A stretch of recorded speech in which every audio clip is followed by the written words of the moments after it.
The bucket of filthy mop water hit her like a judgment from God himself. Clementine Hayes crashed to her knees in the frozen mud, the jeers of drunken miners stabbing deeper than the Wyoming cold ever could. Useless lump of fat, the innkeeper's voice cracked like a whip across the yard. She'd survived 17 years of this, the mockery, the hunger, the endless shame of simply existing in a body the world deemed wrong. But as the laughter crescendoed around her shivering frame, Clementine didn't know this was the last moment she'd ever spend as nothing. Everything was about to change, before we dive into Clementine's incredible journey from the mud of that Wyoming backyard to becoming the undisputed queen of the Dakota Badlands. Hit that like button and drop a comment telling me what city you're watching from. I want to see just how far this story travels across the world. The wind that cut through the backyard of McGreevy's and carried more than just the bite of late November cold. It carried the stench of horse manure from the livery, wood smoke from a dozen crooked chimneys, and the particular sourness of men who'd spent too many hours in a saloon and not enough in a bathhouse. Clementine had learned to breathe through her mouth during her shifts, had learned to make herself as invisible as a girl of her size could possibly become, had learned that the key to survival was to never, ever draw attention to herself. She'd failed spectacularly at that tonight. The chipped porcelain plate had simply slipped from her raw, frozen fingers. That was all.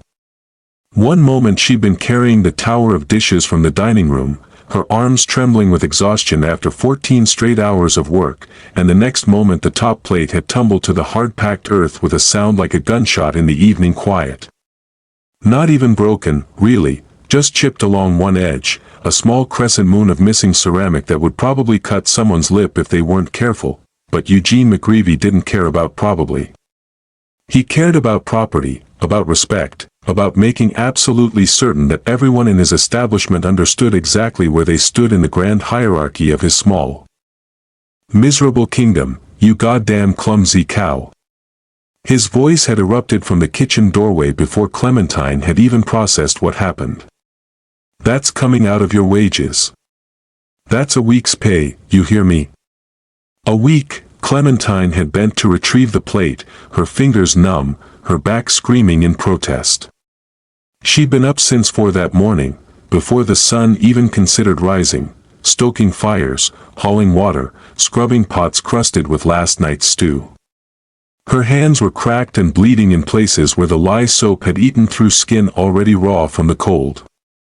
Her feet throbbed in boots 2 sizes too small, cast-offs from some previous maid who'd either died or escaped. Clementine had never learned which. I'm sorry, Mr. McGreevy, she'd whispered, because that's what you did. You apologized. You made yourself smaller. You survived. It won't happen again, damn right it won't happen again. McGreevy had emerged fully from the kitchen then, his face florid with drink and rage, his stained apron straining across a belly gone soft from sampling too much of his own inventory. In his meaty hands, he carried the bucket. Clementine had known what was coming. She'd seen him do it to other girls, to stable boys, to anyone who displeased him enough to warrant his particular brand of humiliation. The bucket contained the day's mop water, gray and foul with grease, ash, and things she preferred not to contemplate. It had been sitting in the corner since this morning, growing more rancid by the hour. She tried to brace herself. Had tried to prepare for the shock of it. It hadn't been enough. The water hit her like a physical blow, so cold it burned, so filthy it made her stomach heave. It soaked through her thin dress instantly, plastered her hair to her skull, filled her mouth with the taste of spoiled food and floor dirt and shame. The shock of it drove her to her knees in the mud, gasping, shaking, unable to even form the words for an apology anymore, and then McGreevy had said the words. The ones that cut deeper than any cold, any hunger, any exhaustion ever could. Useless lump of fat. Should have known better than to take you on. Eating me out of house and home, breaking my property, taking up space that could go to someone actually worth feeding. The laughter had started then. A ripple at first, from the 2 miners who'd been smoking by the back fence, waiting for the kitchen to open for dinner service. Then louder, as more men emerged from the saloon's back door to see what the commotion was about. Men who'd spent the day underground or on horseback, who'd worked themselves half to death for wages that barely kept them fed, who needed someone, anyone, to be beneath them in the grand order of things, and their Clementine was. On her knees in the freezing mud, dripping with filth, her body marked as wrong by every measure society could devise, the perfect target for men who needed to feel powerful for just one goddamn minute. Lord have mercy, Eugene, you trying to wash her or drown her? That was Bill Kowalski, his words slurred with whiskey but his laughter sharp as broken glass. Can't drown something that already looks like a drowned pig. Another voice, this one belonging to a boy barely old enough to grow whiskers, desperate to prove himself as cruel as the men around him. My horse is smaller than her. And he does more work. More laughter, vicious and biting, each guffaw hitting Clementine like a fist. She'd closed her eyes against it. Had tried to disappear inside herself, to that small, dark place where the words couldn't quite reach her. She'd been retreating to that place since she was 8 years old, since the first time another child had called her fat, had made oinking noises when she walked past, had turned her body into a joke that everyone was in on except her, 17 years old, and she'd become an expert at this particular kind of vanishing. At making herself small on the inside even when her outside refused to cooperate. At surviving, get up. McGreevy's boot had caught her in the ribs, not quite a kick but not quite not a kick either. You're going to work off that plate if I have to keep you here until you're old and gray. Get inside and start on the dinner pots. And no supper for you tonight, can't have you eating what you can't pay for. Clementine had been trying to rise, had been forcing her frozen, exhausted legs to push her upward, when the laughter stopped, not gradually. Not a natural tapering off of mirth. It stopped like someone had cut all their throats at once, sudden and absolute and eerie in its completeness. The temperature seemed to drop another 10 degrees. Clementine looked up, water still streaming down her face, and saw the crowd of miners parting like the Red Sea before Moses. But there was nothing holy about the man who walked through that gap. There was something distinctly unholy about him. Actually. Something that made every primitive instinct in Clementine's body scream danger even as her conscious mind struggled to understand what she was seeing. He was tall. That was the first thing. Tall in a way that had nothing to do with measurement and everything to do with presence. He moved like smoke, like shadow, like something that existed on a slightly different plane than ordinary men. His coat was black leather worn nearly white in places, lined with fur that looked like it came from a wolf, and beneath it his clothes were dark and practical and spoke of money spent on quality rather than flash. But it was his face that stopped Clementine's breath in her chest, hard. Angular. The kind of face that belonged on wanted posters or in nightmares. A scar ran from his left eyebrow to his cheekbone, white against skin weathered by sun and wind. His hair was dark, shot through with silver at the temples despite his apparent age, somewhere in his 30s, Clementine guessed, though it was hard to tell with men who lived rough. His eyes were the color of flint, cold and assessing, the kind of eyes that saw everything and forgave nothing. She knew who he was. Everyone in the territory knew who he was, even girls who spent their lives in scullery rooms and never went to town. Silas Blackwood. The horsebreaker. The recluse. The man who'd supposedly killed 3 men in Deadwood over a card game. Though no one could prove it. The man who lived somewhere out in the Badlands, alone except for his horses, and came to town maybe twice a year to trade and restock supplies. The man mothers invoked to frighten disobedient children. The man even hardened outlaws gave a wide berth. He stopped 3 feet from where Clementine knelt in the mud. His eyes swept over her once, cold, clinical, taking in every detail of her humiliation, and then moved to Eugene McGreevy. This your girl? His voice was low, rough, the kind of voice that didn't need volume to carry authority. McGreevy had gone pale. Actually pale, the alcoholic flush draining from his face like someone had pulled a plug. She works for me, yes sir, Mr. Blackwood. But she's clumsy, broke one of my I asked if she's yours. The interruption was soft. Deadly. Do you own her contract? Yes. Yes, sir. Bought it from her family 3 years back. She's got 4 more years to work off what they owed me, plus damages she's incurred, plus room and board. How much? The question hung in the freezing air like an executioner's blade. McGreevy's eyes had gone crafty despite his fear. Here was Silas Blackwood, asking to buy out a contract on a useless scullery maid. Whatever he wanted her for couldn't be good, but that wasn't McGreevy's problem. His problem was squeezing every penny he could out of the transaction. Well now, Mr. Blackwood, that's a complicated question. See, she still owes me 4 years of service, and at standard rates I didn't ask for a negotiation. I asked for a number. Something in Silas's tone made several of the miners take a step back. Give me a number right now or I'll decide she's worth nothing and take her anyway. McGreevy's mouth opened and closed. His hands twisted in his apron. Clementine could practically see him calculating, weighing his fear against his greed. $200, he finally spat out. 200 and she's yours, contract null and void. It was an absurd number. Outrageous. A scullery maid's contract could be bought for $30. Maybe 50 if she was skilled.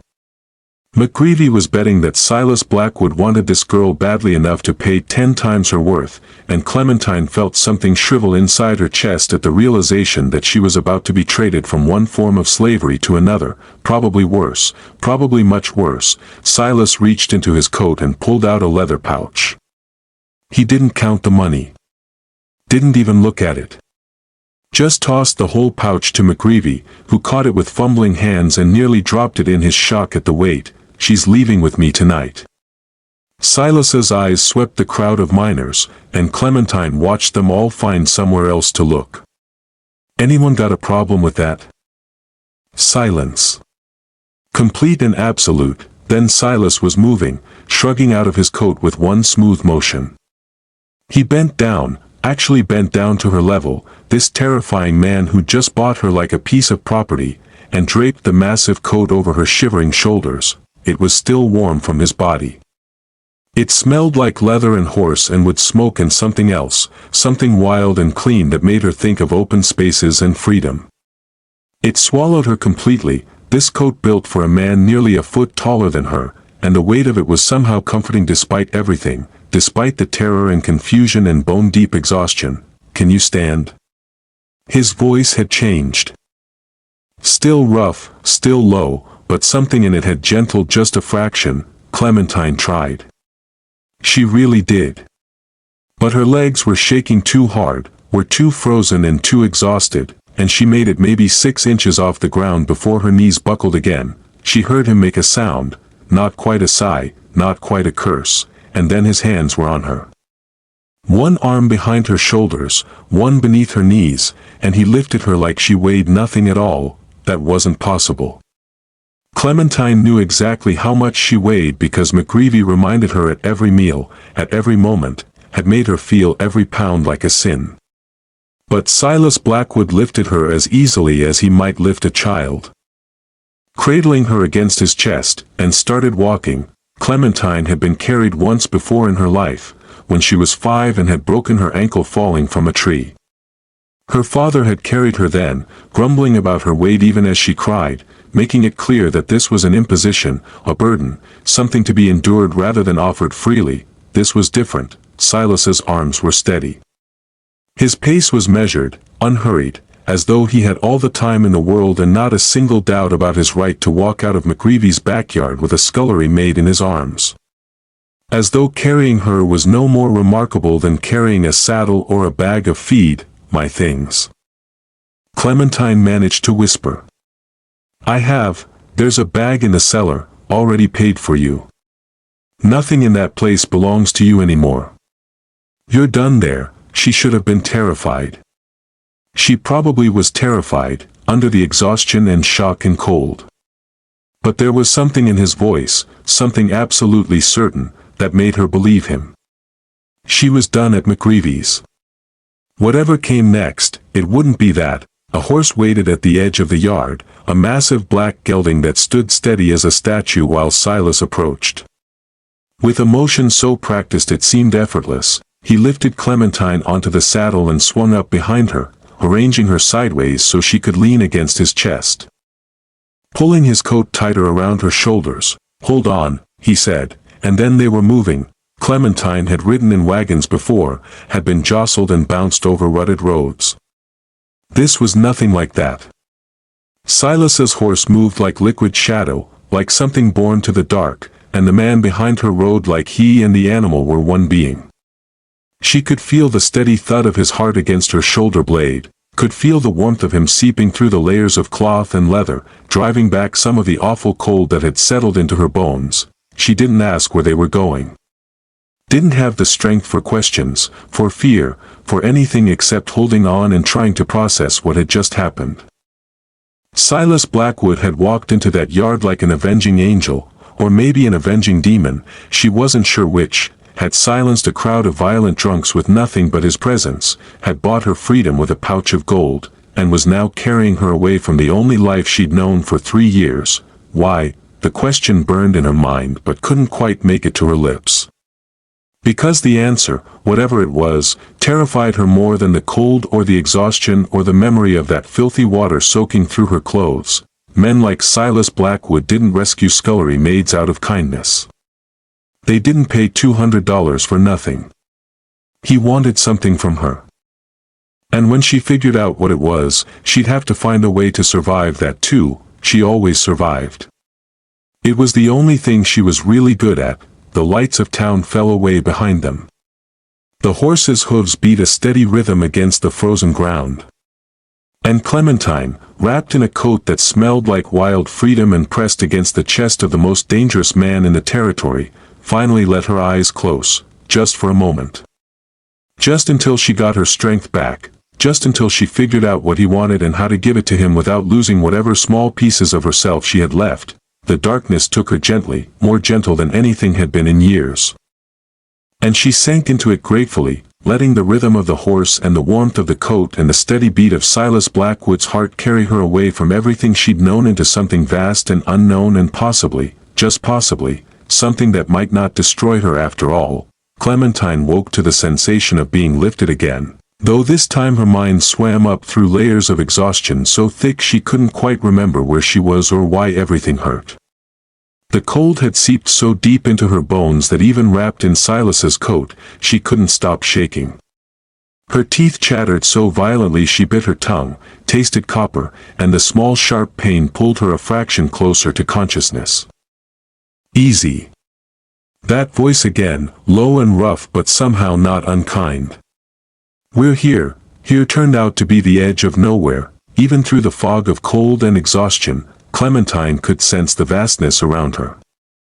The horse had stopped, and when she forced her eyes open, she saw only darkness pierced by a scattering of stars so bright and numerous they looked like someone had torn holes in the fabric of the sky itself. No town lights. No neighboring farms. No signs of human habitation except for the dark shape of a structure rising before them, barely visible against the deeper dark of the cliffs behind it. Silas dismounted with that same fluid grace, then reached up for her. This time Clementine tried to help. Tried to shift her weight properly, but her body was a foreign thing, clumsy and unresponsive. She half fell into his arms and he caught her easily, steadying her on feet that didn't quite want to hold her weight. "Can you walk?" She nodded because the alternative was admitting complete helplessness, and that felt dangerous in ways she couldn't articulate. Her first step proved her a liar.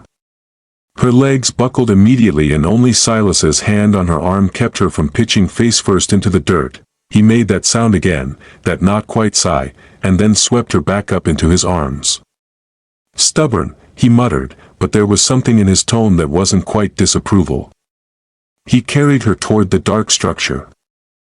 His boots crunching on ground that felt different beneath them, grittier, sandier than the packed earth around McGreevy's inn. The door swung open under his boot, and the smell hit Clementine first. Not the reek of unwashed men and stale beer and rotting garbage that had defined McGreevy's. This was cleaner, sharper, with smoke and leather and the particular scent of horses, overlaid with something else. Dust, maybe. Emptiness.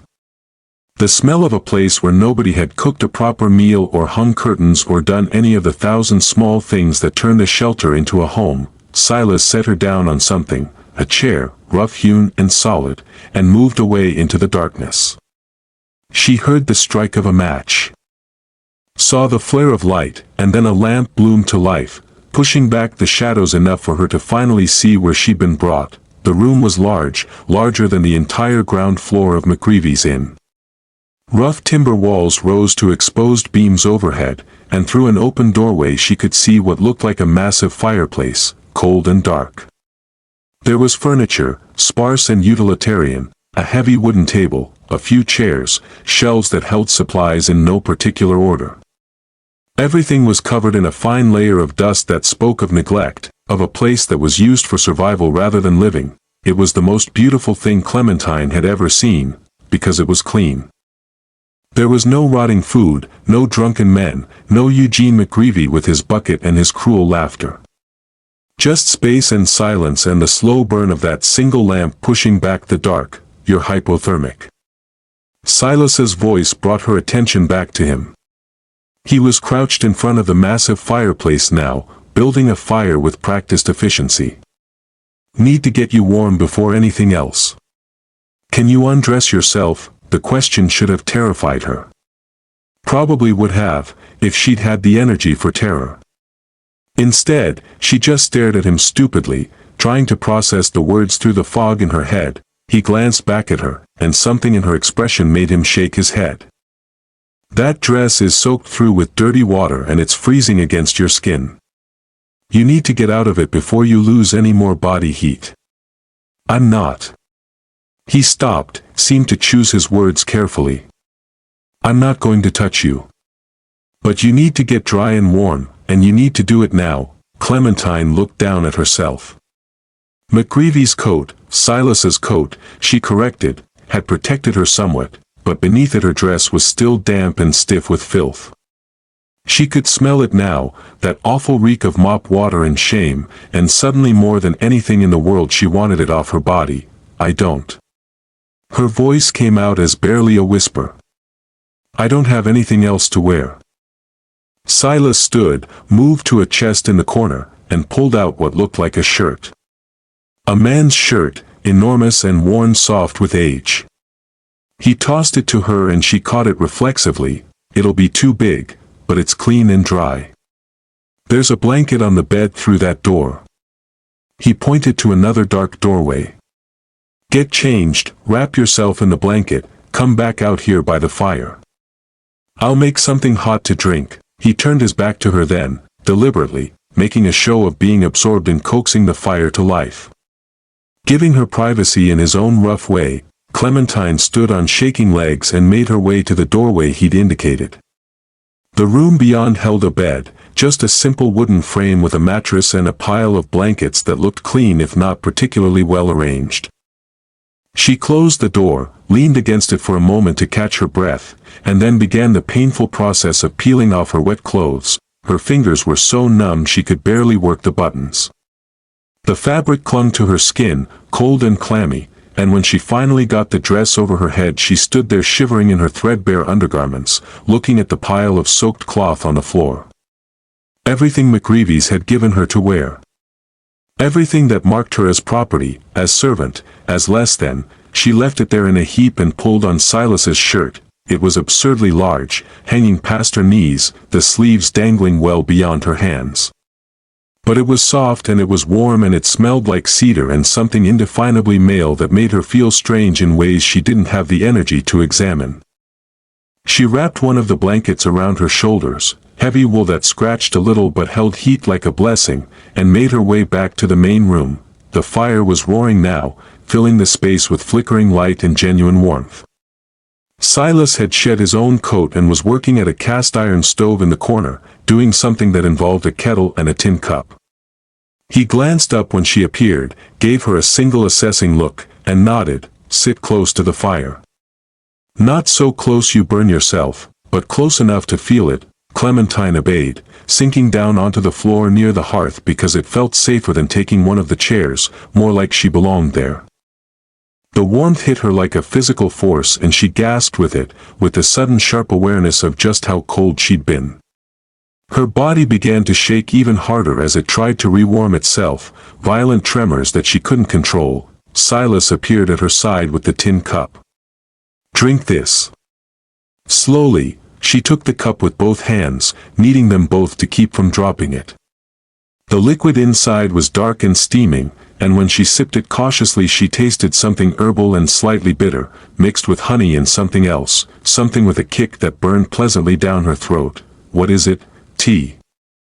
Willow bark for the pain, honey for energy, whiskey for warmth."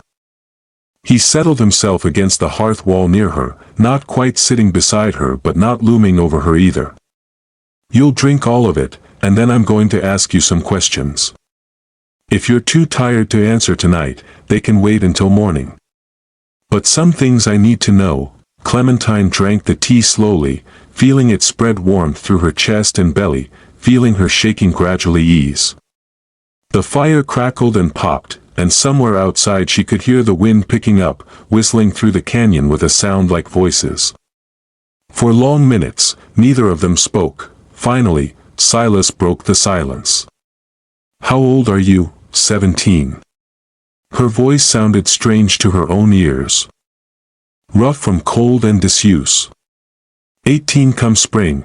"How long were you at McGreevy's?" 3 years. "Since I was 14, and before that." Clementine stared into the fire, watching the flames dance. "Farm. About 20 miles south of town. My daddy sold my contract to McGreevy to pay his debts. Said I ate too much anyway, might as well let someone else feed me while I worked it off." She heard Silas shift slightly, heard something in the quality of his silence change. "He sold you to pay gambling debts." It wasn't a question, but she answered anyway. "Horses, mostly. Daddy always thought he could pick a winner. He was always wrong. Your mother let this happen. Mama died when I was 12. Fever." Clementine took another sip of the tea, felt the whiskey burn. "Just me and Daddy and my 2 brothers after that. Brothers left soon as they could, headed west to try their luck in California. Haven't heard from them since, so McGreevy had you from 14 to 17. 3 years of," he stopped, seemed to reconsider his words. 3 years of what I saw tonight. Tonight was bad." Clementine surprised herself by admitting it. Maybe it was the whiskey, or the warmth, or the simple fact that she was so far past exhaustion she'd lost the ability to guard her words. But not the worst. Mr. McGreevy liked having someone to humiliate when he was drinking, and he was drinking most days. The work itself wasn't so terrible. "I know how to work. But the rest of it." She trailed off, not sure how to explain the daily erosion of being treated as less than human, as a thing to be mocked and used and discarded. "You don't have to explain." Silas's voice was quiet. "I saw enough." They sat in silence for another long moment. Clementine finished the tea and set the cup aside, pulling the blanket tighter around herself. The fire had warmed her enough that she'd stopped shaking, but now exhaustion was crashing over her in waves, pulling at her consciousness like a riptide. "Why did you buy me?" The question slipped out before she could stop it, and she immediately regretted it. "You didn't question men like Silas Blackwood. You just accepted what they gave you and hoped it wasn't worse than what came before." But he didn't seem angry. He was quiet for a long moment, staring into the fire, and when he finally spoke his voice was measured, careful. "I need someone who can cook and manage a household. Someone who knows how to work hard and doesn't scare easy. Someone who won't run back to town with stories about the terrible Silas Blackwood." There was something almost bitter in the way he said his own name. "I come to town twice a year, and every time it's the same. People cross the street to avoid me. Mothers pull their children inside. Men who'll face down a grizzly bear with nothing but a knife won't meet my eyes. You know what they call me?" Clementine shook her head, the devil of the Badlands. The ghost. The killer. He laughed, but there was no humor in it. Half of what they say about me is lies, and the other half is worse than the truth. I stopped trying to correct the stories years ago. Easier to let them believe what they want to believe, and the 3 men in Deadwood? Clementine wasn't sure where the courage to ask came from. Maybe from the same place that had let her survive 3 years at McGreevy's, 2 men. Not 3. And they drew on me first, over a horse they claimed I'd stolen. I hadn't.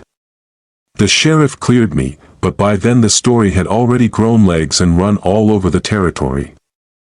He shifted, and in the firelight she could see the scar on his face more clearly, could see the hard set of his jaw. I'm not a good man, girl. I'm not going to pretend otherwise. But I'm not the monster they make me out to be either. I live out here because I prefer horses to people, and because the land suits me. And I need someone who can keep a house while I'm working. You could have hired someone from town. For a lot less than $200, could I? He turned to look at her fully, and his eyes were sharp despite the late hour. Who in town would come out here willingly? Who would I trust not to poison my food or slit my throat in the night? Everyone in that territory is either terrified of me or wants me dead for one reason or another. But you. He paused. You were drowning in that yard. And you didn't care who I was or what stories they told about me. You were just glad someone pulled you out. It was disturbingly accurate. Clementine had been so desperate in that moment that she would have gone with anyone, devil or not, just to escape McGreevy's cruelty. She still wasn't entirely sure she hadn't made a deal with the actual devil, but at least this devil had a warm fire and clean blankets, so I'm supposed to keep house for you. Cook, clean, that sort of thing, that sort of thing. Silas stood, and suddenly he seemed impossibly tall again, imposing in the dancing firelight. I'm not going to pretend this is some kind of rescue. Girl. You'll work here, same as you worked at McGreevy's. Difference is, I'll pay you a fair wage, feed you proper meals, and nobody's going to throw dirty water on you or call you names. You'll have a warm place to sleep and clothes that fit and the respect of being treated like a human being. In exchange, you'll keep this place running while I'm out with the horses. That's the deal, and if I want to leave, the question hung in the air between them. Silas studied her for a long moment, and Clementine couldn't read his expression. You're not a slave. Not to me. If you want to leave, I'll take you back to town, or I'll stake you enough money to get somewhere else. But I'll tell you right now. There's nothing in that town for you except more McGreevy's. More men who'll treat you like garbage and pay you in bruises and humiliation. His voice hardened slightly. Out here, you've got a chance at something different. Maybe not perfect. Probably not perfect. But different. Better. That's all I'm offering. A chance. Clementine thought about the backyard at McGreevy's, about the bucket of filthy water and the sound of men laughing. Thought about 17 years of being told she was too much, too big, too worthless to deserve basic dignity. Thought about the alternative to Silas Blackwood's offer, which was exactly what he described, more of the same, forever, until she either died or learned to stop feeling it. I'll stay, she said quietly. At least for now. I'll stay. Something flickered across Silas's face, there and gone too quickly to identify. He nodded once, sharp and businesslike. Good. Now sleep. There's a bedroom through that door where you changed. It's yours. I'll take the other one at the far end of the house. In the morning, I'll show you around properly, explain what needs doing. For tonight, just rest. He moved to bank the fire, to blow out the lamp, to do all the small tasks of settling a house for the night. Clementine pushed herself to her feet, swaying slightly with exhaustion, and made her way to the bedroom he'd indicated. The bed was surprisingly comfortable. The blankets heavy and warm, and as she burrowed beneath them she heard Silas moving around in the main room, heard the creak of floorboards and the rustle of his preparations for sleep. She should have been afraid. Should have lain awake wondering what fresh horror awaited her in the morning. But the tea had done its work, and the warmth, and the bone-deep exhaustion of having survived another day. Her eyes closed despite her best efforts to stay vigilant, and consciousness slipped away like water through her fingers. When Clementine woke, the sun was high enough that bright light streamed through the single window of her room, and for one disoriented moment she couldn't remember where she was. Then it all came rushing back, the bucket, the horse, the endless ride through darkness, and Silas Blackwood's offer of something different. She sat up slowly, her body protesting every movement.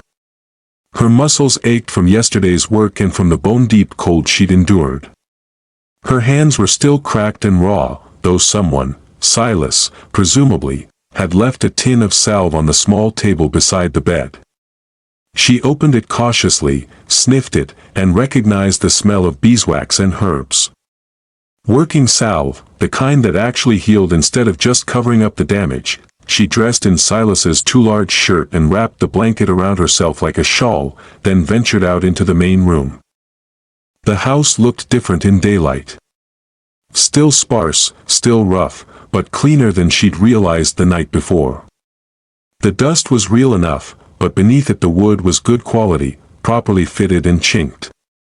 Someone had built this place to last. The fire was burning low but steady, and beside it sat a pot that smelled like coffee. Real coffee, not the chicory and burnt grain mixture McGreevy had called coffee. Clementine's mouth watered involuntarily. There's food on the stove.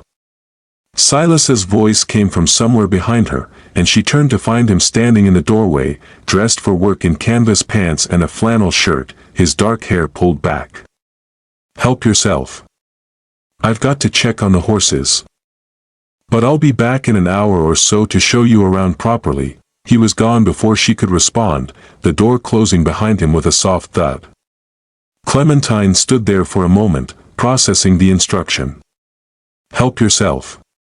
Such simple words, but they carried a weight she wasn't used to.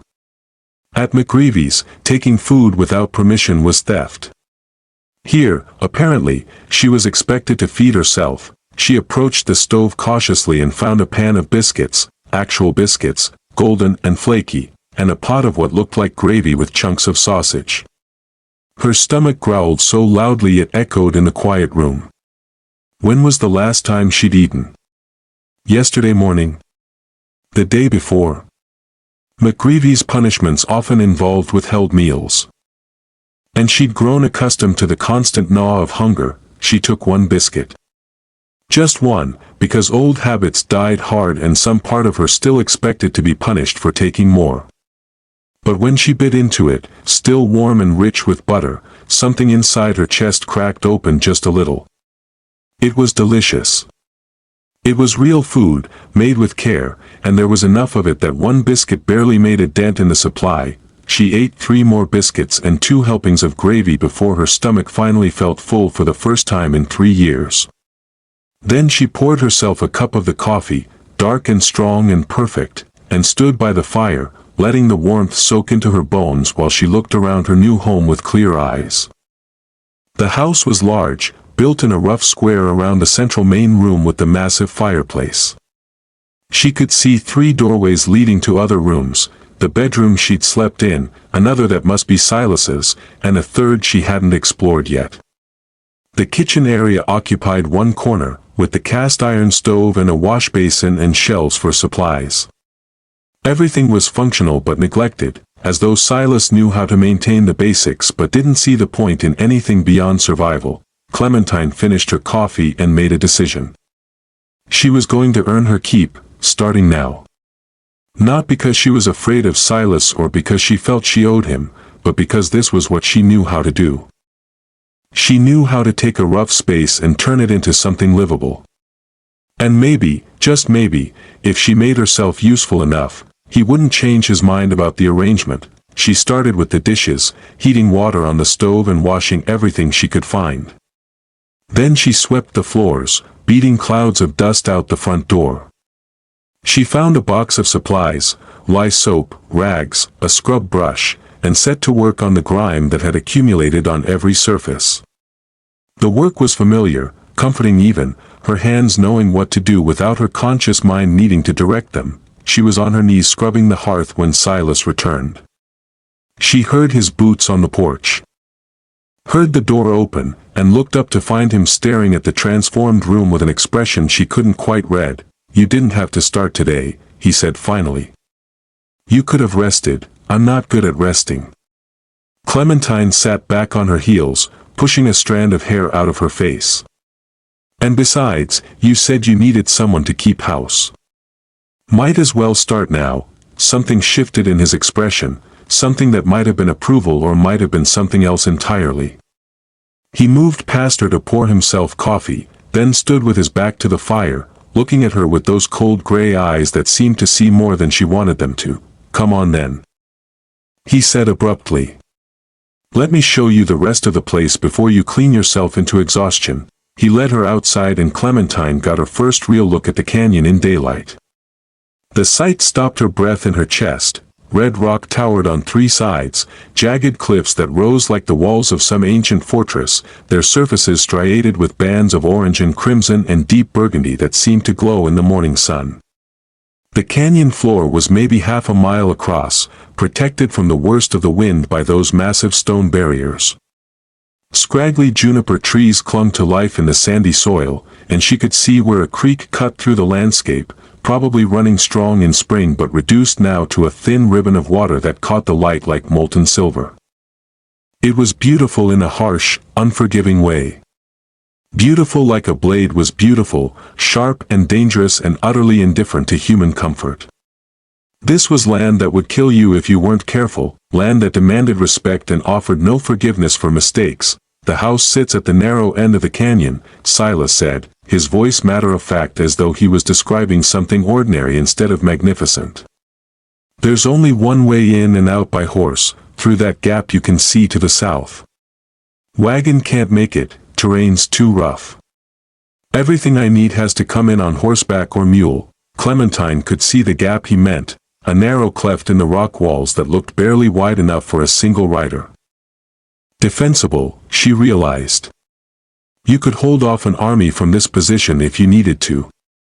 The thought should have been comforting, but instead it made her wonder what Silas Blackwood thought he needed to defend against. "The horses run in the main canyon," he continued, gesturing toward the open space. "I've got about 40 head right now, mostly wild Mustangs I'm breaking for sale. They've got access to the creek, natural shelter in the rock formations, and enough grazing to keep them through most of the year. In winter I supplement with hay I bring in during the fall." As if summoned by his words, Clementine saw movement among the rocks. Horses, a small herd of them, picking their way along the canyon wall with the sure-footedness of mountain goats. They were beautiful, all different colors and sizes, moving with a wild grace that spoke of recent freedom. One of them, a paint mare with a coat like spilled ink, paused to look toward the house. Even from a distance, Clementine could see the intelligence in her eyes, the wariness of an animal that hadn't quite decided whether humans were worth trusting. "That's Artemis," Silas said, following her gaze. "Caught her 6 months ago. Smartest horse I've ever worked with, but she's stubborn as hell. Won't let anyone but me near her yet. How do you break them?" Clementine heard herself ask. "The horses, I mean. How do you make them trust you?" Silas was quiet for a moment, still watching the paint mare. "I don't break them. That's what most people don't understand. Breaking implies destroying something, bending it until it gives up. What I do is different. I gentle them. Show them that working with a human doesn't mean losing their spirit, just channeling it in a new direction. Takes longer than traditional breaking, but the horses that come out of it are worth 3 times as much because they're not ruined. They're partners, not slaves." There was something in his voice when he talked about the horses, something gentle and passionate that seemed at odds with his reputation as the devil of the Badlands. Clementine watched him watching Artemis, and for the first time she wondered if maybe Silas Blackwood understood what it felt like to be judged by appearance, to be treated as something dangerous simply because of how the world perceived you. "Come on," he said, breaking the moment. "I'll show you the rest." He walked her around the property, pointing out the barn where he kept tack and feed, the small workshop where he did his leatherwork, the root cellar dug into the hillside where he stored supplies for winter.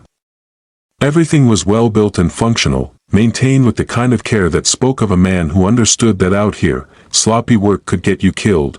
"Water comes from the creek," he explained, "and we've got a well closer to the house for when the creek runs low in late summer. You'll need to haul water for cooking and cleaning, but there's a barrel system that makes it easier. For bathing, we heat water on the stove and use the wash basin. Or in summer you can bathe in the creek if you want privacy." He showed her the chicken coop, empty now, he explained, because the last of his chickens had been taken by a fox 2 months ago and he hadn't bothered to replace them. Showed her where he kept the firewood, how to work the pump at the well, which tools were for what purpose. It was a lot of information delivered in his typical economical style, but Clementine absorbed it all with the desperate focus of someone who knew her survival depended on understanding her new environment. When they finally circled back to the house, the sun was high overhead and Clementine's legs were aching from the walk. She wasn't used to this much open space. This much ground to cover.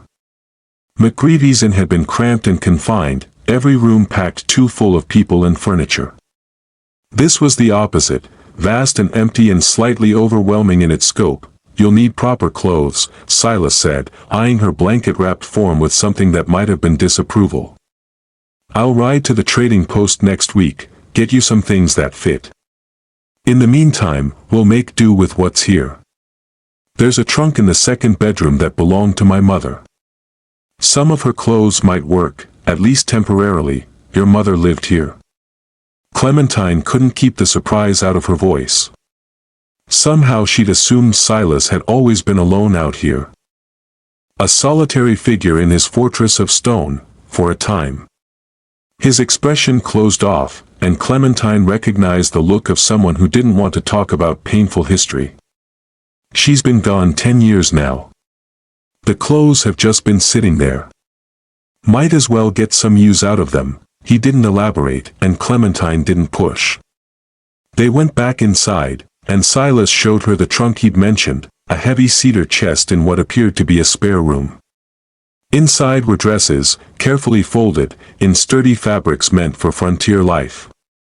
They were old-fashioned even by territory standards, but they were clean and well-made, and when Clementine held one up she thought it might actually fit her. "Take what you need," Silas said from the doorway. "I'll be out with the horses most of the day. There's meat in the cold box, flour and cornmeal in the pantry. Make whatever you want for dinner. I usually eat around sundown." Then he was gone again, leaving Clementine alone with a trunk full of dead woman's clothes and a house that was slowly beginning to feel less like a prison and more like a possibility. The days that followed developed their own rhythm. Silas would rise before dawn, make coffee and whatever simple breakfast he could manage, then disappear into the canyon with his horses. Clementine would spend her days transforming the house, scrubbing away years of bachelor neglect. Organizing supplies, making the space feel lived in rather than merely occupied. And in the evenings, when Silas returned exhausted and covered in dust, she would feed him. That was where she discovered her real power. Clementine had learned to cook at her mother's side, before the fever took her. Had learned to make something good out of very little, to stretch ingredients, to coax flavor from the simplest components. At McGreevy's she'd been relegated to washing dishes and scrubbing pots, never allowed to actually prepare the meals. But here, with a real kitchen and actual supplies to work with, she could finally show what she was capable of. The first night, she made a simple stew, beef and potatoes and carrots. Seasoned with herbs she'd found growing wild near the creek. Nothing fancy, just honest food cooked properly. When Silas sat down at the table and took his first bite, he'd stopped mid-chew and looked at her with something like shock. "This is good," he'd said, as though the concept of good food was foreign to him. "It's just stew. "It's the best meal I've had in 5 years." He'd gone back to eating with single-minded focus, and Clementine had felt something warm unfurl in her chest. Pride, maybe. Or satisfaction. The simple pleasure of knowing she'd given someone something they needed. The next night she made biscuits and gravy with sausage. The night after that, a roasted chicken with root vegetables. She found that Silas had decent supplies. He wasn't poor, that much was clear, and he stocked his pantry with quality goods when he made his twice-yearly trips to town. But he had no idea how to use any of it beyond the most basic survival cooking. He'd been living on burned meat and half-cooked beans, on coffee that was too strong and bread that was too hard, because he simply didn't know any better. Clementine taught him better through the medium of dinner. Each night she put something new on the table, and each night she watched his face as he tasted it, watched him slowly remember that food could be more than fuel. That it could be comfort. That a good meal at the end of a hard day was worth more than gold. And as she cooked, she began to reclaim pieces of herself she thought McGreevy had beaten out of her. The part that took pride in a job well done. The part that found satisfaction in creating something good. The part that knew she was capable of more than just surviving. She also began to understand Silas better through those evening meals. He wasn't much for conversation, but he was a good listener. He'd ask her questions about her day, about what she was working on around the house, and he'd actually pay attention to her answers. He never dismissed her concerns or told her she was bothering him. And slowly, cautiously, he began to tell her things about his own life. He'd grown up in Virginia. The son of a horse breeder who'd lost everything in the war. His father had died when Silas was 16, and he'd brought his mother west to start over, to build something new in territory where the past didn't matter. They'd claimed this canyon together, built the house together, started breeding horses together. And then she'd gotten sick, pneumonia, he thought, though the nearest doctor had been 3 days' ride away and she'd been dead before he could get help. He'd been 24 years old and suddenly alone in the middle of the Badlands with nothing but horses for company. The reputation had come later, built on a foundation of isolation and a few violent encounters with men who thought a recluse would be an easy target. He'd proven them wrong, decisively, and the stories had grown from there. "You become what people expect you to be," he'd said one night, staring into his coffee cup. After a while, it's easier to be the monster than to keep explaining you're not. Clementine had understood that better than he probably realized. She'd spent her whole life being told she was too much, too big, too worthless. And after a while, part of her had started to believe it. Started to shrink herself down, to apologize for existing, to accept that maybe everyone else was right about her. But here, in this canyon, no one was telling her to be smaller. Silas didn't comment on her size except once, about a week after she'd arrived. She'd been struggling to move a heavy pot, trying to do it herself rather than ask for help, when he'd walked in and simply moved it for her without being asked. "You don't have to hurt yourself trying to prove something," he'd said. "You're strong. I've watched you work. But there's a difference between strong and stupid, and trying to move a pot that weighs half what you do falls firmly in the stupid category." It was the closest he'd come to acknowledging her body, and even then it wasn't with mockery or disgust. Just practical observation, the same tone he'd used to point out that a horse needed new shoes or the roof needed patching, and somehow, in the absence of constant criticism, Clementine began to stop thinking about her size quite so much. She was still aware of it, of course. You didn't spend 17 years being mocked without it leaving scars. But the awareness became less central to her identity. She was a woman who could cook good food and keep a house and haul water from the well. Her size was just one aspect of her, not the sum total of her worth. Winter began to close in on the canyon, bringing shorter days and longer nights.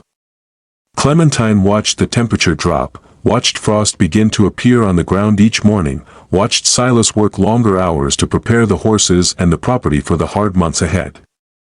She threw herself into winterizing the house. Stuffing gaps in the walls with rags, making sure the firewood was properly stacked and dry, preparing stores of preserved food that would last them through the snows, and at night, after dinner, she and Silas would sit by the fire. Sometimes they talked. Sometimes they didn't. But there was a comfort in the silence, a companionship that didn't require constant words. Clementine would darn socks or mend clothes, and Silas would work on tack or whittle, and the fire would crackle between them like a third presence. It was peaceful in a way Clementine hadn't known life could be peaceful. No drunken men. No casual cruelty. No feeling like she had to constantly defend her right to exist. Just work and rest and the slow turning of days into weeks. She should have known it couldn't last. The first sign of trouble came on a gray morning in early December. Silas had ridden out to check on the herd as usual, but he'd returned within an hour, his face grim and his hand resting on the rifle he kept strapped to his saddle. "Something's wrong with the water," he'd said without preamble. "3 of the horses are sick, and the creek tastes off." Clementine had followed him down to the creek, watched him kneel beside it and study the water with narrowed eyes. It looked normal enough to her, clear and cold, running over stones. But when Silas cupped some in his hand and tasted it, he spat it out immediately. "Poison," he said flatly. "Someone's contaminated the water upstream, are you sure?" "Maybe it's just, I'm sure." He stood, his face hard as the rock walls around them. "This isn't natural. Someone did this deliberately, but why? Who would? Railroad." The word came out bitter. "There's been a man sniffing around, asking questions in town about who owns this canyon. Talking about running tracks through here, shortcut between Denver and Salt Lake. I told him I wasn't interested. Guess he decided to make me interested." Clementine felt ice forming in her stomach that had nothing to do with the December cold.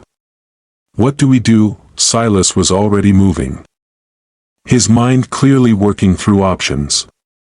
"We stop using the creek water. The well is separate, springs from deeper in the rock, so it should be clean. I'll ride upstream, see where the poison's coming from, see if I can stop it. You stay here, keep the horses away from the creek. If anyone comes to the house while I'm gone, anyone at all, you get my rifle from over the mantel and you don't let them inside. Understand?" She nodded, her mouth too dry for words. "I'll be back before dark." He swung up onto his horse, then paused, looking down at her. "Clementine. I mean it. Anyone comes here, you defend this place. I didn't bring you out here to lose you because some railroad bastard thinks he can intimidate me into selling." Then he was gone, urging his horse up the canyon at a pace that spoke of barely controlled fury. Clementine stood watching until he disappeared around a bend in the rock, then turned and ran back to the house. She'd never held a rifle before, let alone fired one, but she took it down from its place over the mantel and held it in her hands, feeling the weight of it. The weight of responsibility. The weight of knowing that Silas trusted her to protect what was his while he dealt with the threat. The day stretched out interminably. Clementine kept herself busy.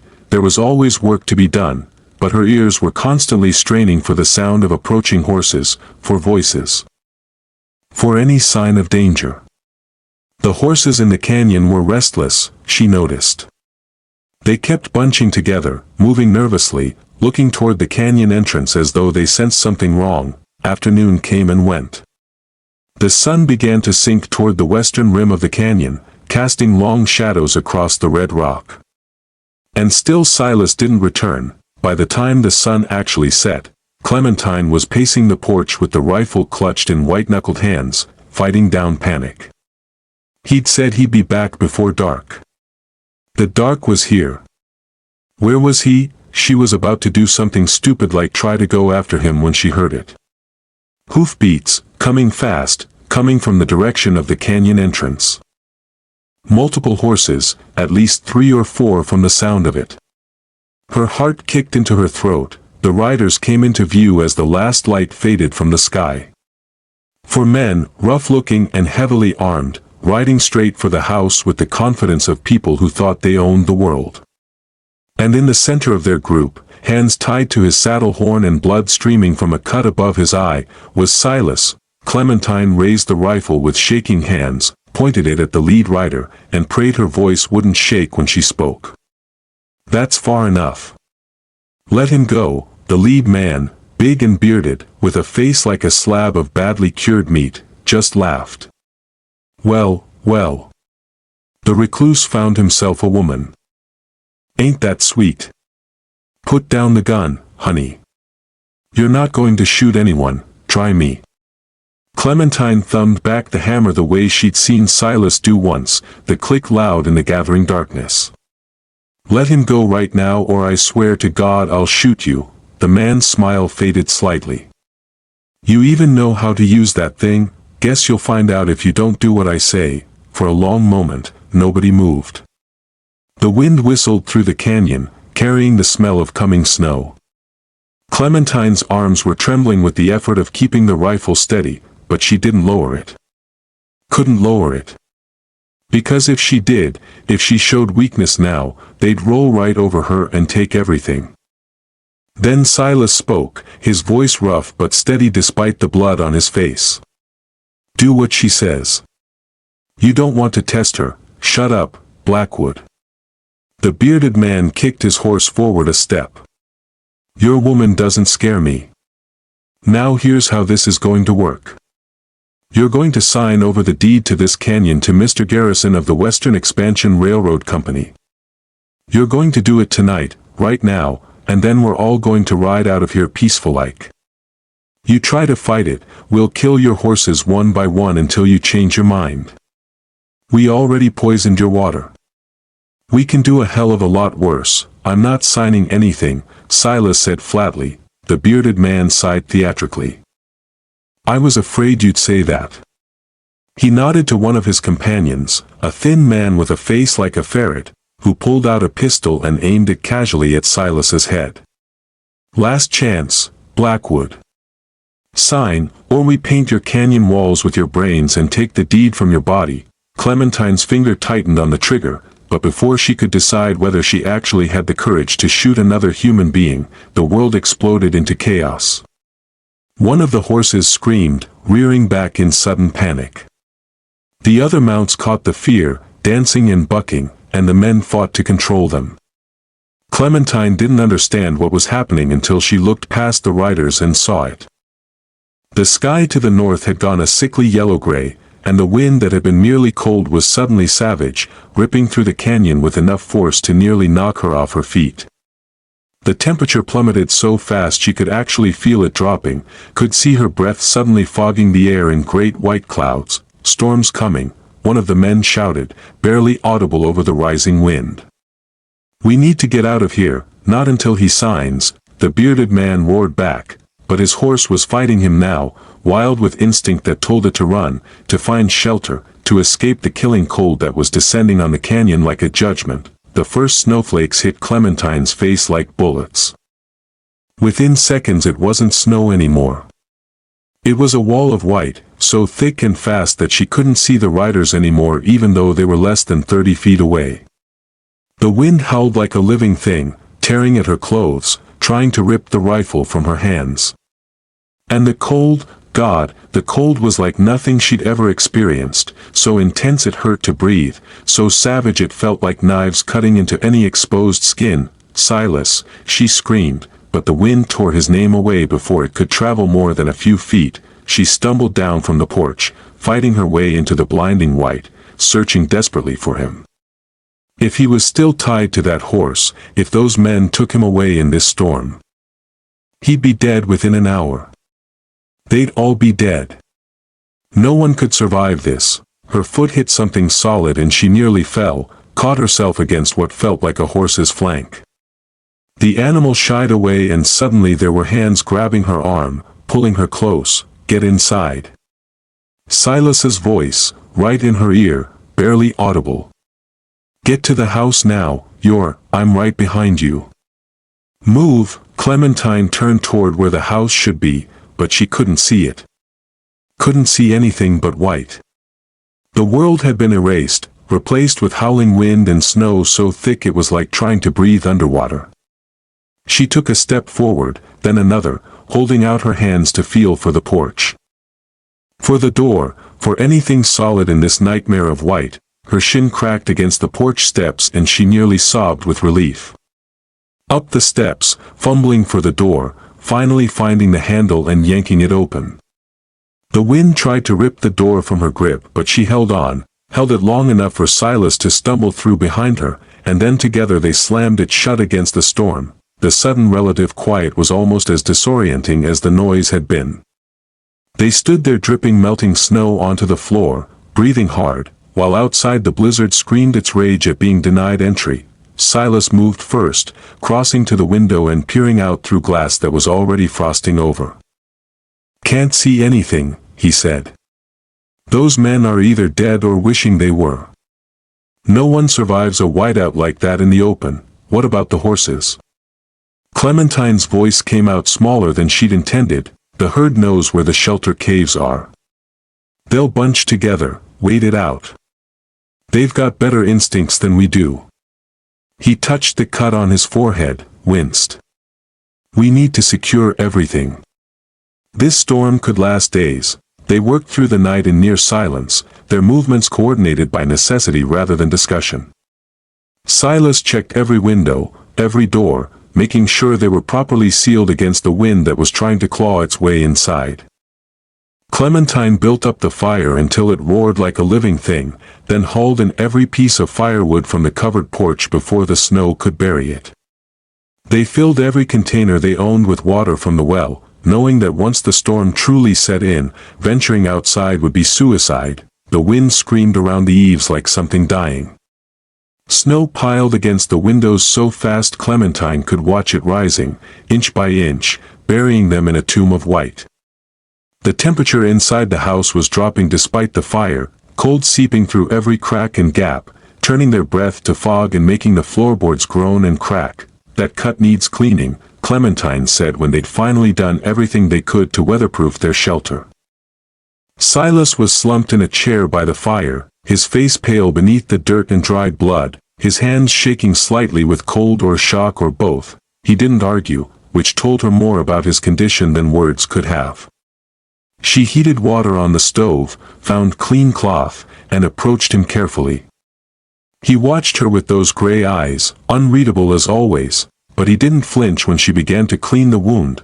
The cut was deep, running from his eyebrow into his hairline, and it had bled enough to mat his hair and stain his shirt collar. As she worked, carefully wiping away the blood to see the true extent of the damage, Silas finally spoke. "They jumped me up by the headwaters.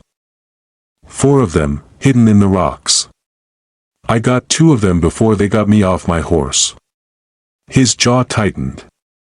"Should have been more careful. Should have known they'd try something like this. How did they even know you'd be up there? They've been watching.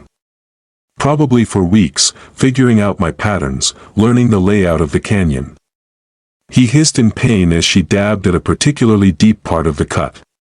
"The railroad doesn't send men like that unless they're serious. Garrison must want this land badly. Why?" Clementine rinsed the cloth, the water turning pink with his blood. "What's so special about this canyon? It's the only natural pass through this section of the Badlands for 50 miles in either direction.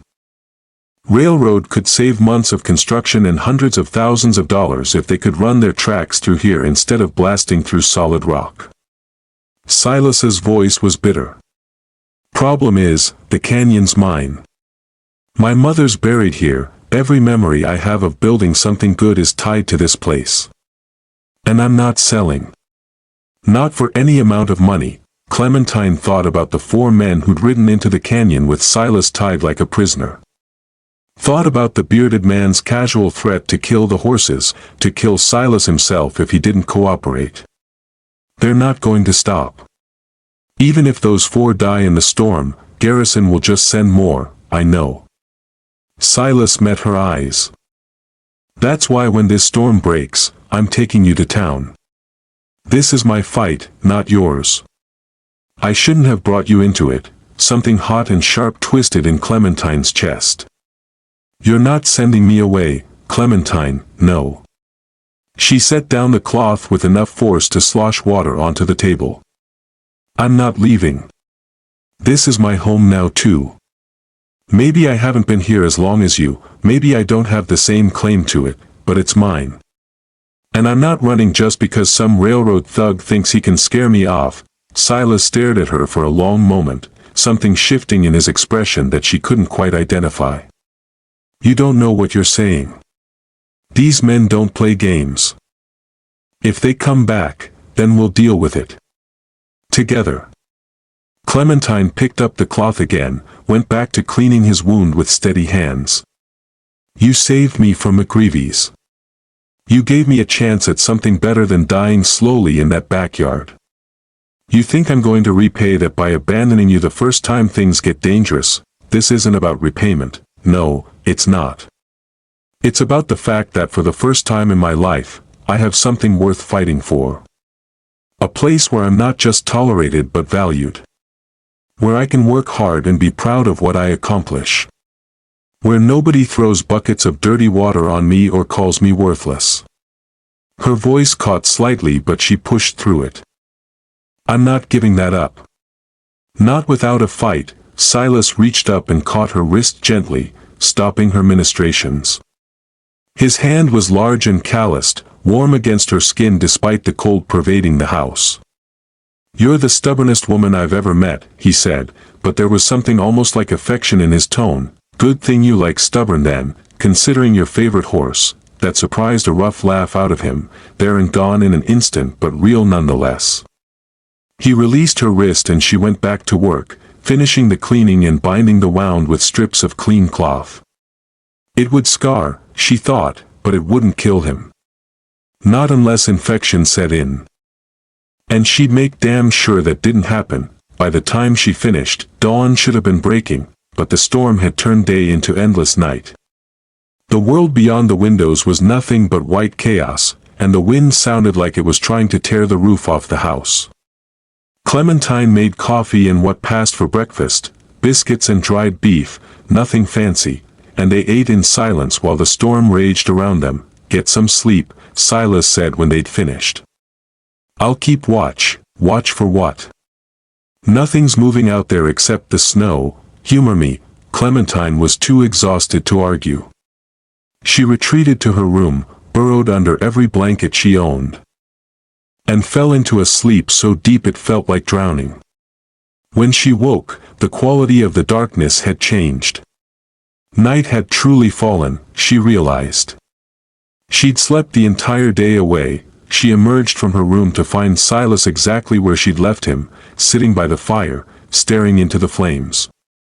He looked up when she entered, and she saw the exhaustion in his face, the lines of pain around his eyes. You were supposed to sleep too, she said. Couldn't. He gestured to the window. Storm's getting worse. We're completely snowed in now. Can't even see the barn from here. Clementine crossed to the window and saw he was right. The snow had piled so high against the house that it covered half the window. And what she could see beyond was just more white, more wind, more endless cold.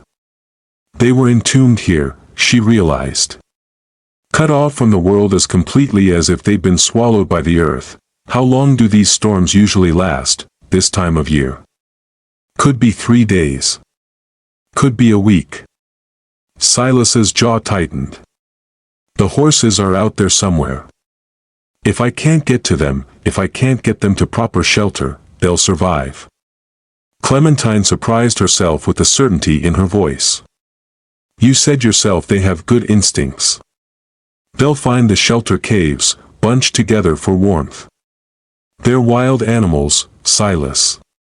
They know how to survive, and those men. The ones who were here. Clementine thought about the bearded thug, about his casual cruelty, about how he'd held a gun to Silas's head without a flicker of remorse. Then she thought about him out in that storm, lost in the white, freezing to death inch by inch. She should have felt pity. Should have felt horror at the thought of human beings dying like that. She felt nothing but a cold satisfaction. If they're out there, she said quietly, they're dead. No one survives a whiteout. You said so yourself. Silas looked at her for a long moment, and she wondered what he saw. Not the scared girl he bought from McGreevy's anymore, she thought. Someone harder. Someone who'd found her spine and wasn't letting go of it. The second day of the storm was worse than the first. The temperature continued to drop, so cold that Clementine could see ice forming on the inside of the windows despite the fire. They burned through firewood at an alarming rate just trying to keep the main room livable, and even then it was cold enough that their water froze if they left it too far from the fire. The wind never stopped screaming, and the sound of it worked on the nerves like sandpaper on skin. They moved through the day in a strange intimacy born of survival. There was no privacy, no space to retreat to that wasn't freezing. They orbited each other in the small warm zone around the fire, careful not to touch but always aware of each other's presence. Clementine cooked what she could with limited supplies. Silas mended tack and checked their inventory of food and water with growing concern. We've got enough to last a week, maybe 10 days if we're careful, he said that afternoon. After that, we'll need to start rationing. The storm won't last that long. Clementine tried to sound confident even though she had no idea if she was right. Probably not. But we need to be prepared for the possibility. That night, as they sat by the fire, Silas started talking. Not about the storm or the men or the future, but about the past. About his childhood in Virginia, about his father's horse farm, about the war that had destroyed everything. About bringing his mother west, about her strength and her kindness, about how she'd never complained even when things were hardest. She would have liked you, he said, staring into the flames. She always said a good woman was worth more than gold. That a man who couldn't see past appearances to value what was real was a fool who deserved to die alone. Clementine felt heat rise in her cheeks that had nothing to do with the fire. I'm just, you're exactly what she meant. Silas turned to look at her fully. You work harder than any 3 men I know. You've taken this rough house and turned it into a home. You stood on that porch with a rifle pointed at armed thugs because you weren't going to let them take what was yours. And you've never once complained about the work or the isolation or the danger. Never once asked for more than a fair deal. What else would I do? Complain that I have food and shelter and don't get buckets of dirty water thrown on me? Clementine tried to make it a joke, but it came out wrong, too raw. Most people would. Most people think they deserve more than they're willing to work for. But you, he stopped, seemed to struggle with words. You're substantial, Clementine. Not just in body but in spirit. You're the kind of woman who could stand against a storm and not break. And that's worth more than any amount of money or pretty face or whatever else men think they want. The word substantial echoed in her head. All her life, people had used words like that, big, large, heavy, substantial, as weapons. As insults wrapped in false politeness. But the way Silas said it, the way he looked at her when he said it, there was no mockery. Just statement of fact, delivered with something that might have been respect or might have been something deeper. She didn't know what to say to that. Didn't have words for the feeling spreading through her chest, warm and strange and terrifying. Get some sleep, Silas said gently, misreading her silence. I'll keep the fire going, you need to sleep too. You've barely closed your eyes in 2 days. I will. Later. Right now I need to think, and I think better in the quiet. Clementine wanted to argue but exhaustion was pulling at her like a riptide. She retreated to her room, but sleep was elusive despite her tiredness. She lay in the dark listening to the wind howl and thinking about Silas's words. About being substantial. About being valued not in spite of her body but because of everything she was, size included. She must have dozed eventually because she woke suddenly to the sound of something wrong. Not the wind, that was constant, background noise she'd learned to tune out. This was different. Quieter. The absence of something rather than its presence. She sat up, disoriented, and realized what was missing. She couldn't hear Silas moving around in the main room. Couldn't hear anything except the storm. Fear spiked through her and she was out of bed and through the door before conscious thought caught up with action. The main room was dark except for the glow of the fire, and for one horrible moment she thought he was gone, thought somehow the storm had taken him while she slept. Then she saw him, slumped in a chair by the fire, and the fear transformed into something sharper.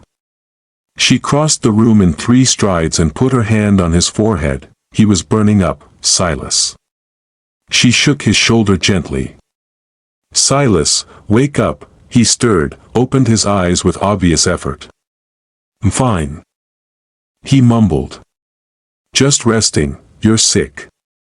That wound, it must be infected. She felt along his jaw, down his neck, and found the telltale swelling of lymph nodes fighting infection. Damn it, Silas, why didn't you say something? Didn't want you to worry. His eyes were too bright, unfocused with fever. Need to check the horses soon. Need to, you're not checking anything. You're going to bed and I'm going to take care of you. She got an arm around him, helped him to his feet. He swayed dangerously but let her guide him toward his bedroom, the one she'd never actually entered before. It was as Spartan as the rest of the house, just a bed and a chest and a small table. She got him onto the bed, pulled off his boots, and covered him with every blanket she could find. He was shivering despite the fever, his teeth chattering, and she knew she needed to bring his temperature down before it killed him. She spent the next several hours in a blur of action. Heated water, made cold compresses for his forehead, forced him to drink willow bark tea even though he tried to push her away. Changed the bandage on his head wound and saw that the infection was indeed taking hold, the edges of the cut angry and red and hot to the touch. She cleaned it as best she could, applied a poultice of herbs she'd seen his mother supplies, and prayed it would be enough. Because if it wasn't, if the fever continued to climb, Silas Blackwood would be dead within days and she'd be alone in this canyon with no idea how to survive. By dawn of the 3rd day, she thought it was the 3rd day, time had lost meaning in the endless storm, the fever had broken slightly. Silas was sleeping more peacefully, his breathing deeper and more even. Clementine allowed herself to hope. She was dozing in the chair beside his bed when he spoke, his voice rough but more alert than it had been. You're still here. She jerked awake, immediately checking his forehead. Still warm but not burning.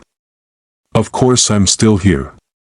Where else would I be? Thought maybe you'd realize what a bad bargain you made. Nursing a sick man through a blizzard wasn't part of the deal. Stop being stupid. She got him to sit up enough to drink more water. How do you feel? Like I've been kicked by a horse. But better than I did. He looked at her, really looked at her, and something in his expression softened. You didn't have to do this. Could have just let the fever take me, taken whatever money you could find, waited out the storm and headed for town. I told you I wasn't leaving. Did you think I was lying? I thought you might change your mind when things got hard. Clementine sat back in the chair, suddenly exhausted beyond measure. Things have been hard my whole life, Silas. This is just a different kind of hard. At least here I'm fighting for something that matters instead of just surviving from one beating to the next. They sat in silence for a moment, and outside the wind that had been constant for 3 days finally began to quiet. Clementine noticed it first, the sudden relative silence so stark it made her ears ring. The storm's breaking, Silas said, hearing it too. I need to check the horses, you need to stay in bed and recover. I'll check the horses. You don't know, then tell me what to look for. Explain what I need to do. But you're not going anywhere until that fever is completely gone and you can walk without swaying. Silas looked like he wanted to argue, but his body betrayed him with a fit of shivering that proved her point better than words. He sagged back against the pillows. Defeated by his own weakness, the barn first, he said finally. Make sure it's still standing, make sure the hay stores aren't buried. Then check the shelter caves on the east side of the canyon. That's where they'll be if they're smart. Count them if you can. We had 42 head before this started. What if some of them didn't make it? His jaw tightened. Then we deal with it. But horses are tougher than people give them credit for. They'll have found shelter. Clementine nodded and stood. I'll bundle up. It's going to be brutal out there even with the wind dying down. She layered every piece of warm clothing she could find, including Silas's heavy coat that hung on her like a tent but would keep her alive in the cold. She wrapped a scarf around her face, pulled on the heaviest gloves she owned, and stepped out into the aftermath of the storm. The world had been transformed. Snow had piled so high against the house that she had to dig her way out the door, and once outside she found herself in a landscape of white that seemed to stretch forever. The canyon walls were barely visible through the continuing snowfall, now gentle instead of violent, and everything was muffled and strange. She waded through drifts that came up past her knees, then her thighs, heading toward where the barn should be. Her legs burned with the effort of pushing through the heavy snow, and she understood suddenly why Silas had been so certain those railroad thugs were dead. Anyone caught in the open during the height of the storm would have been buried alive within minutes. The barn was half collapsed, the roof caved in under the weight of snow. Clementine's heart sank until she saw that the section where Silas stored the hay was still intact, protected by the stronger beams. The hay would be usable. They wouldn't lose the horses to starvation. She continued on toward the eastern caves, following the canyon wall because it was the only landmark she could reliably find in all this white. The snow was deeper here, blown into massive drifts by the wind, and there were moments when she had to stop and rest, her breath coming in great gasping clouds, her legs trembling with exhaustion. This was when she understood what Silas had meant about being substantial. A smaller person would have been defeated by this snow, would have exhausted themselves trying to push through drifts that were taller than they were. But Clementine's size, her solid weight, gave her the power to force her way through. Her strong legs, built by years of hauling water and scrubbing floors, pushed her forward when a smaller frame would have failed. She was substantial, and that substance was saving her life. The shelter caves finally appeared through the snow, dark openings in the red rock that looked like wounds in the stone. Clementine approached cautiously, not wanting to spook the horses if they were inside, and peered into the darkness. Eyes gleamed back at her. Dozens of pairs of eyes, reflecting what little light filtered through the snow. They were there. All of them, or most of them, packed tight into the cave for warmth. She could hear them breathing, could smell the familiar scent of horse and leather and animal warmth. As her eyes adjusted, she could make out individual shapes, the paint mare, Artemis, standing proud at the front of the herd. Other horses behind her, some she recognized and some she didn't. "You're okay," she whispered, and the sound of her voice made several of the horses' ears twitch forward. "You're all okay." Silas is going to be so relieved. She counted them as best she could in the dim light. 40 heads. 42 minus 2. Not perfect, but better than it could have been. Far better. She was turning to head back to the house, to tell Silas the good news, when she saw it. A dark shape in the snow, half buried but unmistakable. She approached carefully, her heart in her throat, and brushed snow away from what she already knew she'd find, a body. One of the railroad men, frozen solid, his face locked in an expression of terror that would haunt her dreams. She looked around and saw another shape further away, and possibly a third beyond that, though the snow was too deep to be certain. The storm had been their judge and executioner. Nature's justice, swift and absolute. Clementine didn't feel pity. She felt only a cold satisfaction that the men who'd threatened her home, who'd hurt Silas, who tried to take everything by force, had paid the ultimate price for their cruelty. She made her way back to the house, fighting through the deep snow, her body aching with the effort.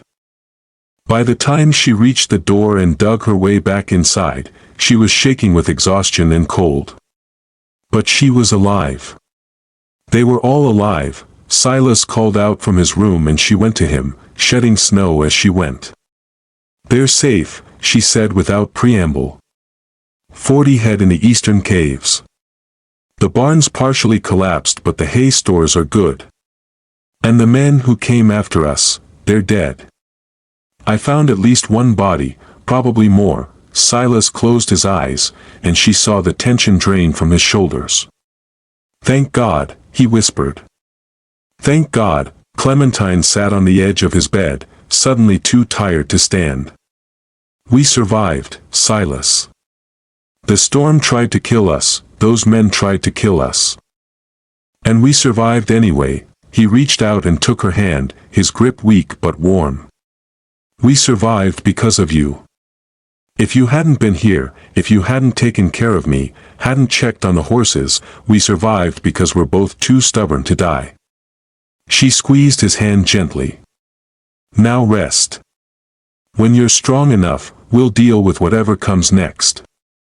Together, his eyes met hers, and in them she saw something that made her breath catch. Not just gratitude. Not just respect. Something deeper. Something that terrified her as much as it thrilled her, but that was a problem for another day. Right now, she needed to make sure he recovered. Needed to dig them out from under 6 feet of snow. Needed to check on the horses again, to make sure they had access to food and unfrozen water. The storm had broken, but their fight was far from over. It took Silas 4 days to recover enough strength to leave his bed for more than a few minutes at a time. 4 days during which Clementine ran the ranch alone, hauling water to the horses, breaking ice on the creek where it had frozen solid, digging paths through snow that came up to her chest in places. 4 days of backbreaking work that left her exhausted but oddly satisfied, knowing that every task she completed kept them alive, kept the horses alive, kept their small piece of the world functioning. On the 5th day, she woke to find Silas in the main room. Dressed and moving slowly but deliberately around the space. He'd made coffee, she realized, and the smell of it pulled her fully awake. "You should still be in bed," she said. "I've been in bed long enough." He poured her a cup without asking, handed it to her. "We need to talk about what happens next." Clementine wrapped her hands around the warm cup and waited. She'd known this conversation was coming, had been dreading it in some ways, but there was no avoiding it now. "Those men are dead," Silas said bluntly. "But Garrison doesn't know that yet. When they don't report back, he'll send more. And this time they won't try to negotiate or threaten. They'll just come in shooting. So what do? We go on the offensive." Silas's voice was hard, determined. "We ride to town, find the sheriff, show him the bodies, tell him what happened. Get an official report on record that Garrison sent armed men to force me off my land. Make it public enough that he can't just make this go away." Will that work? The sheriff, will he even care? Sheriff Jameson is a fair man. Doesn't like the railroad companies pushing people around. If we give him evidence, he'll have to act on it. Silas met her eyes. But it's a risk. Garrison has money and influence. He could twist the story, make it look like I killed his men in cold blood rather than in self-defense. Then we need witnesses. People who'll back up our version of events, in this territory. Silas laughed bitterly. Who's going to stand up for the devil of the Badlands against a railroad tycoon? Clementine thought about the backyard at McGreevy's, about the crowd of miners who'd laughed while she shivered in filth. Thought about how that laughter had died when Silas appeared, how the crowd had parted for him, how even drunk and mean they'd recognized something in him that demanded respect even through their fear. "People are afraid of you," she said slowly. "But that's not the same as hating you. And most folks in the territory don't love the railroad. They've seen what happens when the companies decide they want something. People get pushed off their land. Towns get bypassed and die, deals get broken. If we frame this right, if we make it clear that what happened to you could happen to anyone, we might get support." Silas studied her for a long moment. "You've been thinking about this." "I've had time to think while you were recovering." She took a sip of coffee, gathering her thoughts. "We need to move fast, before Garrison can control the narrative.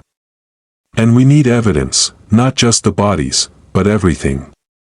The poison in the creek, the damage they did, everything that proves they were trying to force you out, the creek." Silas's expression darkened. I never did find where they put the poison in. Need to track that down, make sure it's cleared out before spring thaw makes it worse. I can do that while you're in town, absolutely not. You're coming with me, someone needs to stay with the horses. And I can handle tracking the creek upstream, finding where the contamination is coming from. Clementine straightened her shoulders. I'm not helpless, Silas. I proved that during the storm, I know you're not helpless. His voice gentled slightly. But I'm not leaving you here alone. Not when Garrison might send more men, then we both go, or we both stay. But we make the decision together. They stared at each other across the table, and Clementine saw the moment Silas realized she wasn't going to back down. Something shifted in his expression, frustration giving way to what might have been respect or might have been something warmer. Together then, he said finally. We'll wait another few days for me to get my full strength back, then we'll both ride to town. Deal, deal. Those few days passed in a strange sort of peace. The snow began to melt under a weak winter sun, revealing the full extent of the storm's damage. The barn needed significant repairs. Several sections of fencing were down. And the bodies, all four of them, as it turned out, lay frozen in the snow like grim warnings. Silas and Clementine worked side by side, cataloging everything, taking mental notes of what they'd need to tell the sheriff. They found evidence of the poison too, empty bottles hidden in the rocks near the creek's headwaters. Marked with a skull and crossbones. Clear proof that the contamination had been deliberate. This is good, Silas said, examining one of the bottles. This is evidence even Garrison can't explain away, but it was in the quieter moments, the evenings by the fire after the day's work was done, that something fundamental shifted between them. Silas had always been reserved, keeping a careful distance despite the growing ease of their partnership. But the fever had broken down some wall in him, or maybe it was watching Clementine run his ranch single-handedly, or maybe it was simply time working its inevitable magic. He started sitting closer to her by the fire. Started letting their shoulders brush when they worked together in the kitchen. Started looking at her with an intensity that made her breath catch and her heart race in ways that both thrilled and terrified her. One evening, about a week after the storm, Silas broke the comfortable silence with a question that seemed to come from nowhere. Did anyone ever tell you you're beautiful? Clementine's hand stilled on the sock she was darning. What, beautiful? Did anyone ever tell you that? He was staring into the fire, not looking at her, and she wondered if that made it easier for him to say the words, no. Her voice came out barely above a whisper. People told me a lot of things, but beautiful was never one of them. People are idiots. Now he did turn to look at her.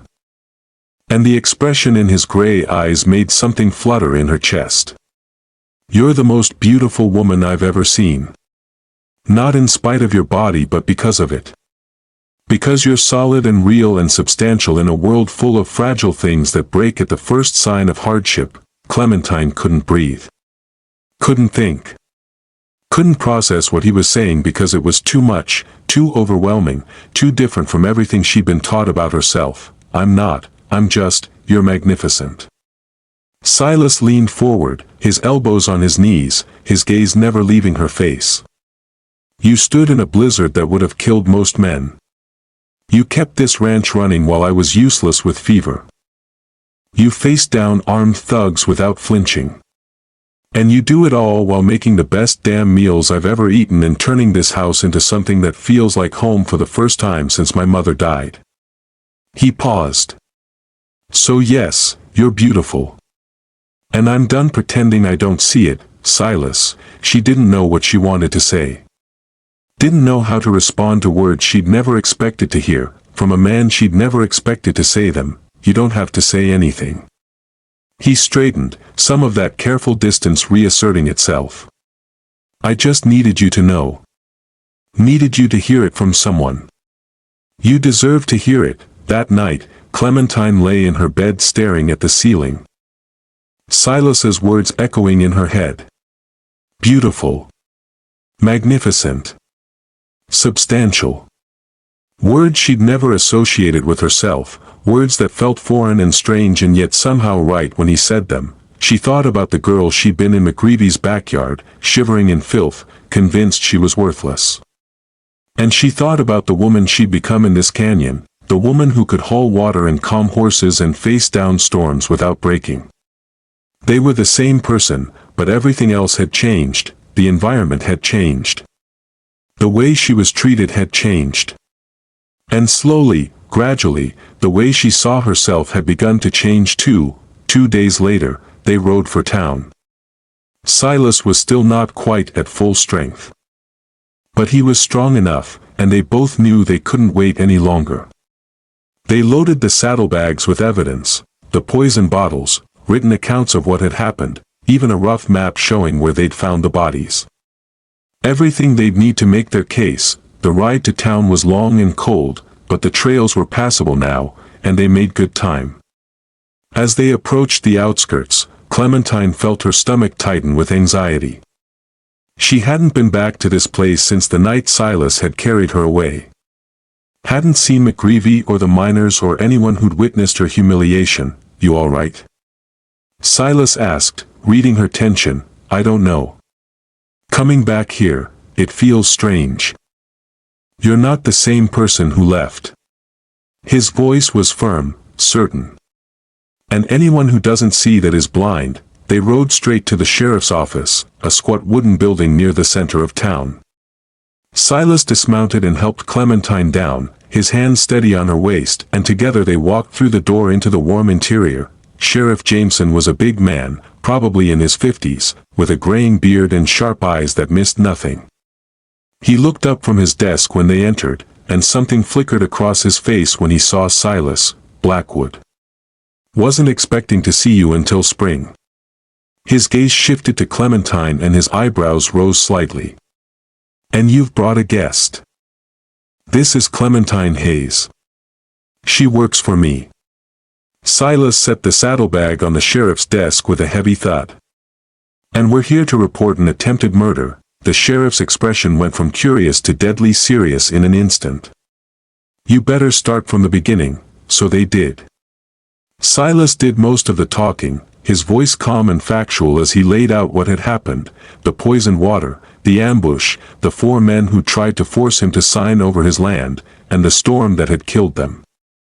Clementine filled in details where she could, describing the night the men had ridden in with Silas tied like a prisoner, describing how she'd found the bodies after the storm. When they finished, Sheriff Jameson sat back in his chair, his face grim. "That's a serious accusation, Blackwood. You're claiming that garrison of the Western Expansion Railroad sent men to kill you." "I'm not claiming anything. I'm telling you what happened. We have evidence." Silas gestured to the saddlebag. "Poison bottles with the railroad company's supply stamp on them. Witness testimony from Clementine. And 4 bodies still lying in my canyon that you're welcome to ride out and examine." "Oh, I'll be examining them." The sheriff stood, began gathering his coat and hat. "But you understand this is going to cause problems. Garrison has friends in high places. He's not going to take kindly to accusations of attempted murder." "I don't give a damn what he takes kindly to. He sent men to kill me and steal my land. That's the truth, and I'm not backing down from it." Sheriff Jameson studied Silas for a long moment, then nodded slowly. "All right. Give me a few days to investigate, gather evidence, talk to some people. In the meantime, you 2 stay in town. I'll need you available for questions." "We'll be at the hotel," Silas said. They left the sheriff's office and walked down the main street toward the hotel, and Clementine was acutely aware of people staring. Of conversations stopping as they passed. Of the way people looked at her, standing beside Silas Blackwood, no longer the scullery maid but something else entirely. Someone else entirely. They were almost to the hotel when a familiar voice called out. Well. If it isn't a worthless lump." Eugene McGreevy stood in the doorway of his inn, his face red with drink even though it was barely afternoon. He looked at Clementine with undisguised contempt. then at Silas with barely concealed fear. She run off on you yet, Blackwood? Girl like that can't be trusted. Probably eating you out of house and home too. Silas went very still beside her. When he spoke, his voice was soft and deadly. That's the last time you speak about her. Ever. You understand me? McGreevy paled but tried to bluster through it. I was just saying, I don't care what you were saying. You don't speak to her, you don't speak about her, you don't even look at her. If I hear you've so much as mentioned her name, I'll come back here and we'll have a conversation you won't enjoy. Silas took a step forward and McGreevy actually stumbled backward. Are we clear? Clear, McGreevy squeaked, then scuttled back inside his inn like a rat fleeing daylight. Clementine stood frozen, processing what had just happened. Silas had defended her. Not just defended her, but done it publicly, in front of witnesses, making it absolutely clear that she was under his protection and anyone who disrespected her would answer to him. You didn't have to do that, she said quietly. Yes. I did. Silas looked at her, and there was something fierce in his expression. No one gets to treat you that way. Not anymore.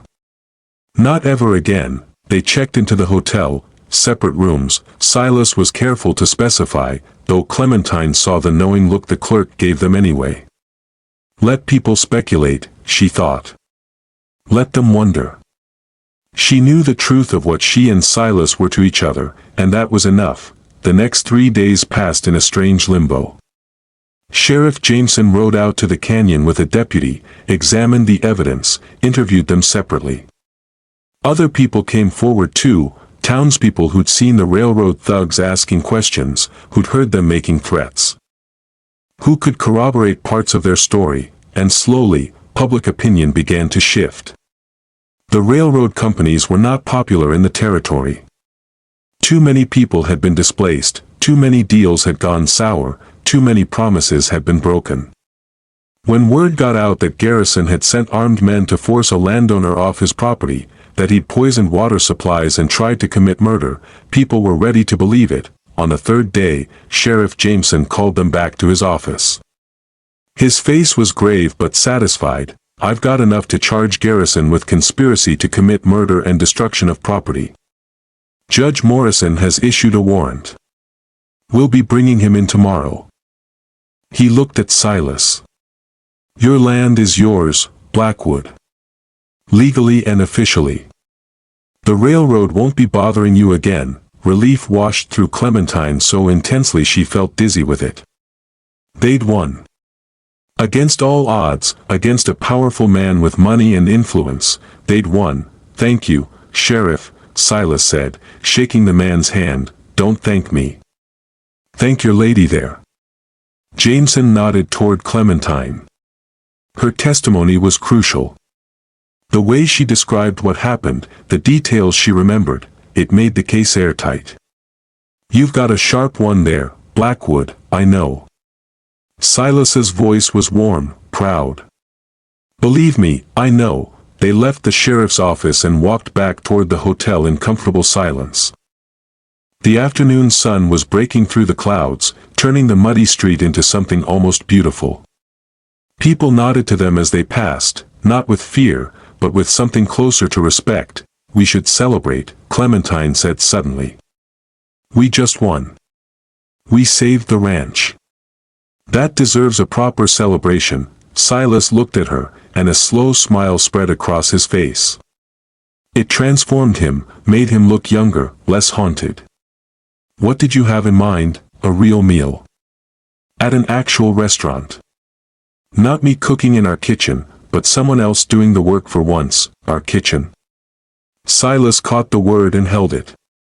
That's what you call it now. Clementine felt heat rise in her cheeks but she didn't look away. That's what it is, isn't it? Ours. The canyon, the house, the ranch.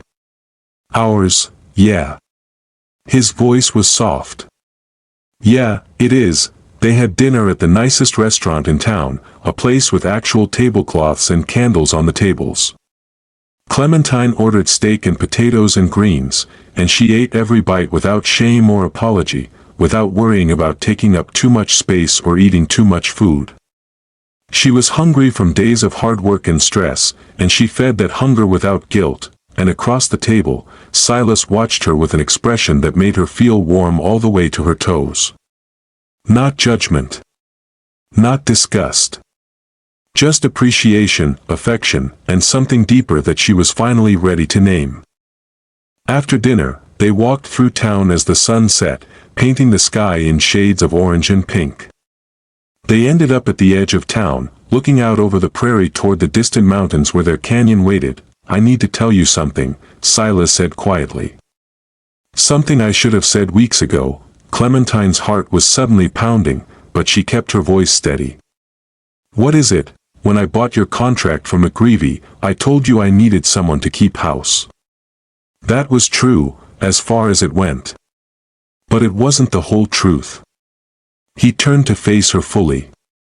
"I saw you in that yard, shivering in the cold, being treated like you were nothing.